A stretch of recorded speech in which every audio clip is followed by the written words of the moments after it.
Sorry, I keep ignoring you because you're in my periphery. You're my blind side. You could sneak up and fleece my wallet. Yeah. I'll try and sit back a little bit.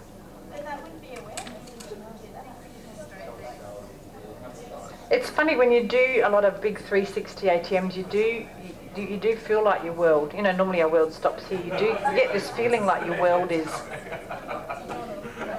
It's really interesting feeling. So lie on your back and notice that you've just given each other a little ATM/FI.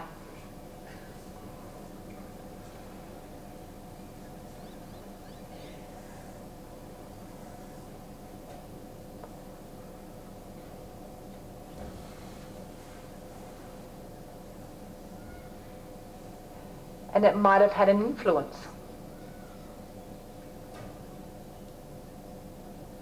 Something might be emergent out of that, a different sensation or an awareness, or it might be confirming.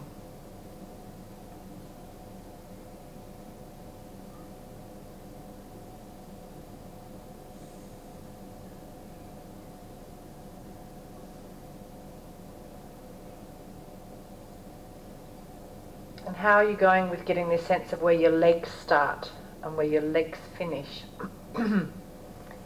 And where your arms start and where your arms finish. It might actually be getting fuzzier because you're starting to feel that this idea of legness is not maybe quite so, and maybe the legs have got so much to do with the arms.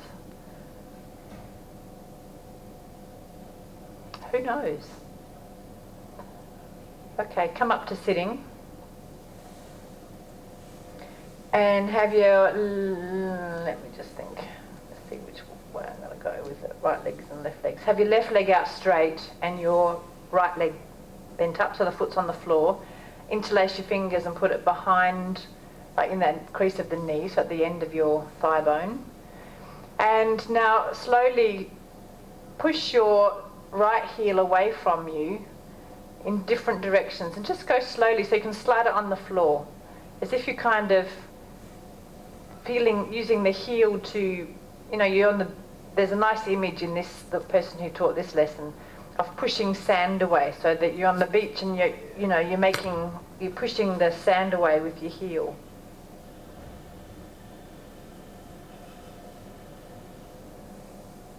And all different directions. And again, you're feeling that it's your leg moving that's kind of encouraging you to come forward. And you might first off have your attention in the heel and the pushing away of the sand, and maybe the whole leg you can pay attention to, but then start paying attention to some of those spots that you really became aware of when you were working with your partner. So what are they doing now? Now that you've had more formal introduction to some of these parts, like, you know, the back of your neck or the sternum or these chopstick collarbones, could you track them now that they are a little clearer in your internal avatar?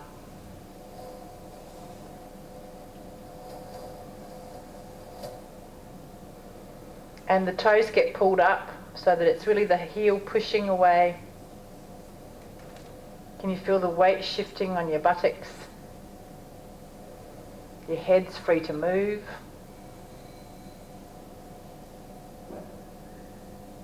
And your leg's kind of light, but it's kind of powerful. This is not a paradox. It has this sort of funny quality maybe that kind of is powerful to push away, but it's kind of light as well.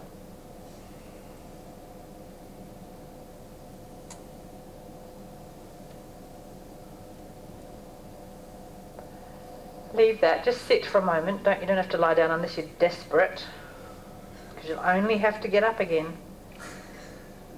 And we know that Glenn doesn't like doing that. Gotcha. Give me an inch and I'll take a mile. Good. And now have your right leg out straight and bend your left knee up. And catch hold of the inside of the knee crease as well in this one. And again, start pushing the sand away with the heel of your foot so that your toes come towards the front of your shin. And you can feel that it's the pull of your leg that changes weight, shifts your weight.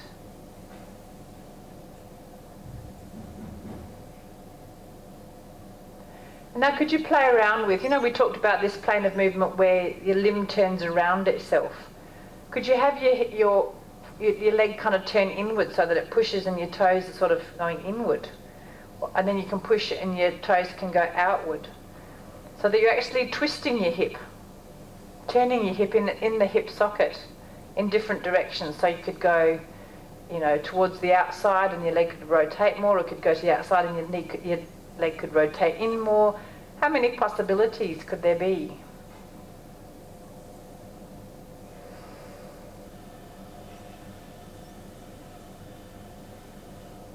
And is there a difference, if your leg is turning out, is there a difference between the pull on your arms, the left arm versus the right arm, or not? It's quite a subtle difference.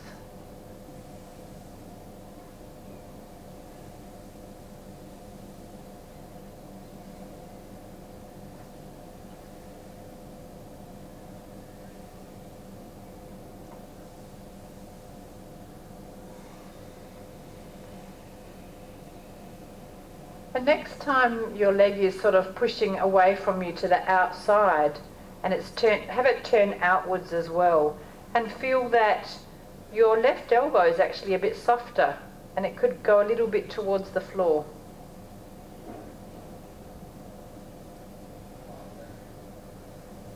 You could just kind of kiss the floor and come back up again. And where would your head have to go to make it easy for your elbow to go on the floor? Could your head kind of be more connected to your knee? Would that help to kiss the floor with your left elbow? So your leg is going, that's it, out, pushing away. Left elbow. Jane? Left elbow. Yep.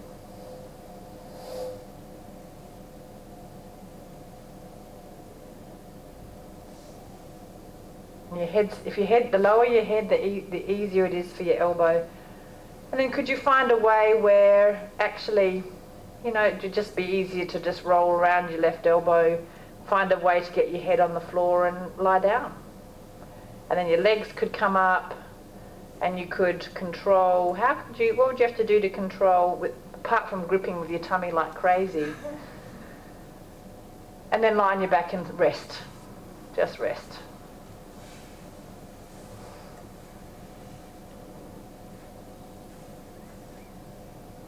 My babies, my rolly babies. Christine showed me this beautiful photo of a newborn baby. They are so cute. I've got to stop saying they're so edible because I sound like a Roald Dahl character that eats babies. Chocolate, oh, they're so yummy.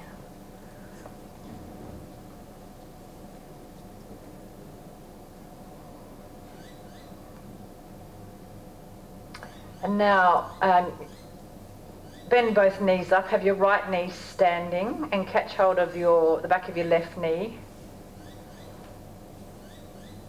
with both hands interlaced. And find a way where you could start pushing your leg away from you with this idea that your leg wants to go straight and it wants to go away from you. And allow the movement to grow, so the ambition is not there. Just feeling that connection, and be really kind of methodical about how that could work. So it's, if you're all with the left leg, you won't kick each other. Then you might someone will roll into you. Do you want to swap legs, or you got a sore leg? Yeah. Sorry to be corrective. If everyone's on the left leg, then you'll all roll to the same way. Well, there you go. I've given you some directions. So then the leg can be pushing away from you more and more to the left. And remember, it's the knee is extending and the hip is extending. So the whole caboose is going away and lengthening, pushing the heel. And it's more and more taking you to the left. Now, if you roll too fast to the left, you'll just roll onto your side. So there's some funny thing where you have to make sure that your head lifts so that you roll up onto that funny little left elbow. If you go too straight up, it's Goldilocks business. So you've got to find a way where your head can keep moving. So again, if you get stuck on one part, it's because you've stopped, something in you has stopped moving. So just play, breathe, don't effort. But if the legs keep moving in this kind of circle fashion, and that they're kind of making a sweep on the floor, and you're always thinking about straightening and bringing the leg up, and the arms are passive, the leg if you go onto your side too quickly, you get stuck there like a little turtle. So have your head lifting but staying low. And think about propping, remember how your left arm had to be kind of out from your side so that you could roll over it? So kind of take your elbow out as if it's going to capture you and roll up over it. So push with your leg away from you, feel that's it. And then keep the leg moving, so it's just, your hip is just stopping.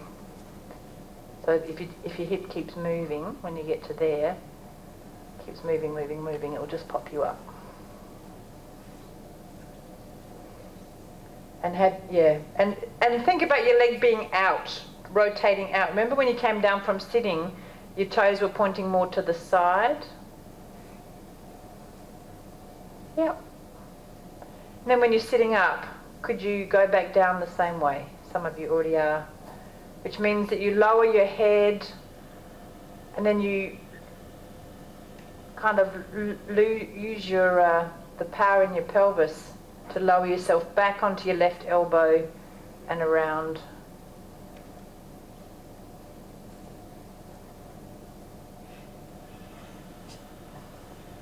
And your right leg can do all sorts of funny things. It can go behind you or it can go straight out in front and actually can help you by coming to the floor as well. There you go.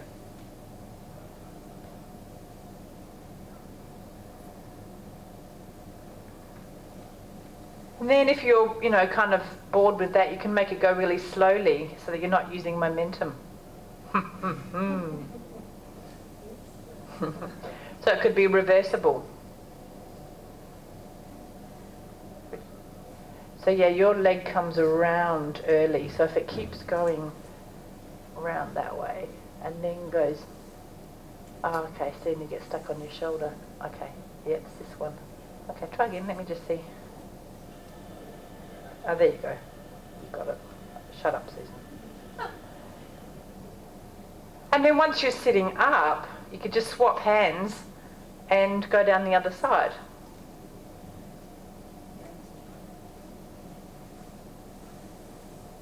Maybe. How would you have to get that leg to be sort of strong and clear? If it's too hard, doesn't matter. It's not in the script, actually. I just made that up.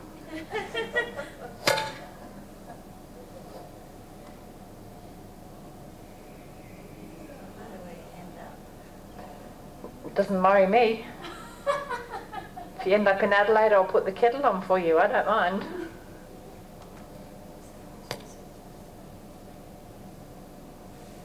See why I said my babies? Because you're just all rolling around. Good job. Good. And leave it. And rest. Zena, you were going to go at 5. Do you want me to remind you? Oh. Okay. The kids will just be standing shivering, calling their therapist saying, Mum's forgotten us again.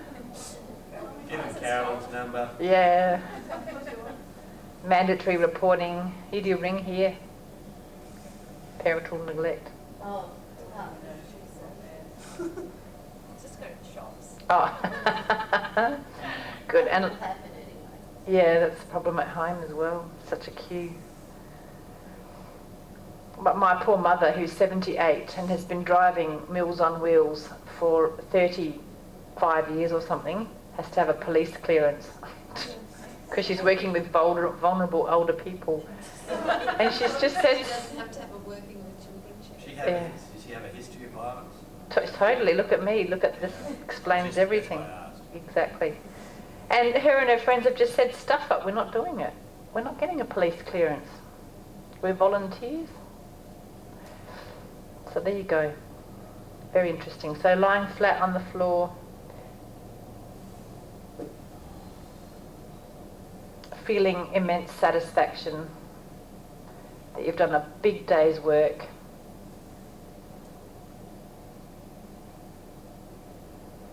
And that you can roll on the floor more successfully than your children.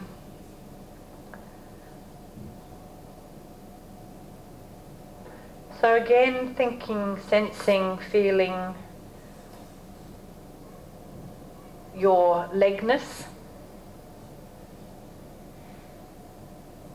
armness. So how distal are your distal bits? And isn't that such an interesting move, because we freeze some of your distal bits, you know, your hands, so that they can transmit the force and have the force, so the force is coming proximal. And your legs are free to move, but you're still harnessing the power of the pelvis, particularly the back of the pelvis.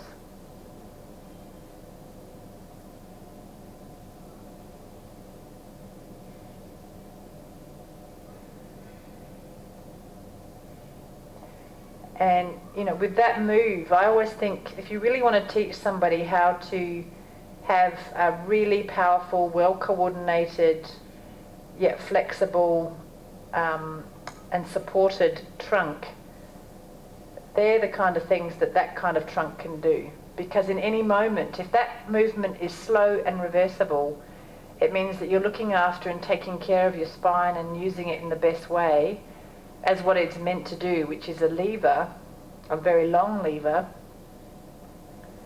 and the power of the movement is coming from the pelvis. But the spine is supported, so you're not using the spine as the power source, it's being supported and cared for. So that's something to look forward to. And slowly roll over and come up to sitting. So how would you like to roll over and come up to sitting?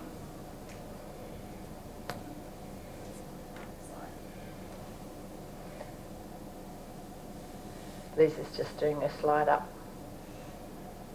You don't have to, it's not compulsory to come up any old way. Then come up to standing.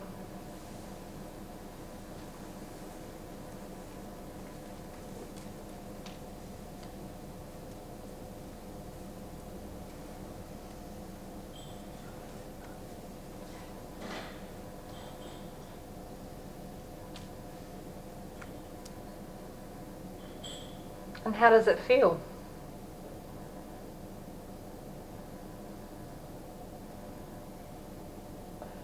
Just move your weight a little bit from one leg to the other.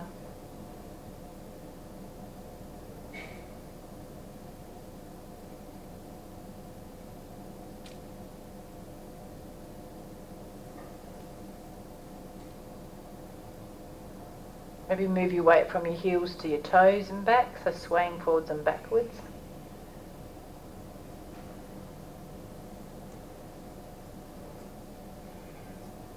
And then when you're ready, you can walk.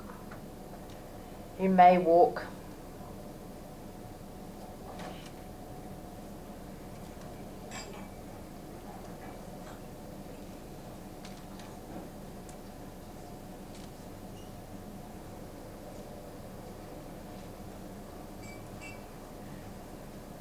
How's that? Walking backwards or sideways, turning. Again, just seeing how adaptable you are.